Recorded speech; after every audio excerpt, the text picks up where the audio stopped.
சென்னை அணியின் புதிய கேப்டன் இவர்தான். எம்.எஸ். தோனி அறிவிப்பு. சென்னை சூப்பர் கிங்ஸ் அணிக்கு கடந்த 2 சீசன்கள் அவ்வளவு சிறப்பாக அமையவில்லை. குறிப்பாக ஐபிஎல் 2025 தொடரில் புள்ளிப்பட்டியலில் கடைசி இடத்தை பிடித்தது. இதற்கு ஏலத்தில் சரியான அணி அமையாததும் ஒரு முக்கிய காரணமாக அமைந்தது. இந்த நிலையில் அடுத்த ஆண்டிற்கான அணி தயார்படுத்தி வருகின்றனர். சீனியர் வீரர்கள் இல்லாத ஒரு முற்றிலும் இளம் வீரர்கள் அடங்கிய அணியாக சென்னை சூப்பர் கிங்ஸ் அணி மாறி வருகிறது. இந்த நிலையில் அடுத்த ஆண்டு யார் கேப்டனாக இருப்பார்கள் என்ற கேள்வியும் எழுந்து வந்தது. காரணம், ட்ரேட் மூலம் சில வீரர்கள் அணிக்குள் வர வாய்ப்புள்ளதால் கேப்டன்சி மாற்றப்படுமா என்ற எதிர்பார்ப்பு எழுந்தது. இந்த நிலையில் தோனி அதற்கு முற்றுப்புள்ளி வைத்துள்ளார். சென்னை சூப்பர் கிங்ஸ் அணியின் விக்கெட் கீப்பர் பேட்ஸ்மேன்கள் தோனி அடுத்த ஆண்டு சிஎஸ்கே அணியில் கேப்டனாக ருத்ராஜ் கெய்க்வாட் தொடர்வார் என்று தெரிவித்துள்ளார். சென்னையில் நடைபெற்ற ஒரு விழாவில் கலந்து கொண்ட தோனி, ருத்ராஜ் கெய்க்வாட் ஐபிஎல் 2026 தொடரில் கேப்டனாக செயல்படுவார் என்பதை உறுதிப்படுத்தியுள்ளார்.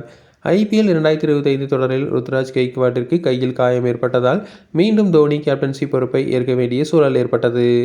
கடந்த ஆண்டு அணியில் நிறைய விஷயங்கள் சரியாக செயல்படவில்லை. தற்போது பேட்டிங் ஆர்டரை வலுப்படுத்தி வருகிறோம். அடுத்த ஆண்டு நிச்சயம் நன்றாக விளையாடுவோம் என்று தோனி குறிப்பிட்டுள்ளார். மேலும், எங்களது போட்டியில் ஆர்டர் எங்களுக்கு சரியாக ஒர்க் ஆகவில்லை. ஆனால் தற்போது அது சரியாகிவிட்டது என்று நம்புகிறோம். அடுத்த ஆண்டு ருத்ராஜ் கெய்க்வாட் வந்து விடுவார். அவர் வந்ததும் அனைத்தும் சரியாகிவிடும். 2025 ஐபிஎல்லில் நாங்கள் சரியாக விளையாடவில்லை என்று சொல்லவில்லை. இருப்பினும் சில இடங்களில் கூடுதல் கவனம் செலுத்தி இருக்க வேண்டும். மினி ஆக்ஷன் டிசம்பர் மாதம் நடைபெறவுள்ளது. அதில் அணியின் உள்ள ஓட்டைகளை அடைக்க சில வீரர்களை எடுக்க உள்ளோம் என்று தோனி தெரிவித்துள்ளார். இங்கிலாந்தில் நடைபெறும் கவுண்டி தொடரில் ருத்ராஜ் கெய்க்வாட் விளையாட தேர்வு செய்யப்பட்டார். ஆனால் கடைசி நிமிடத்தில் தனிப்பட்ட காரணங்களுக்காக அந்த தொடரிலிருந்து விலகியுள்ளார்.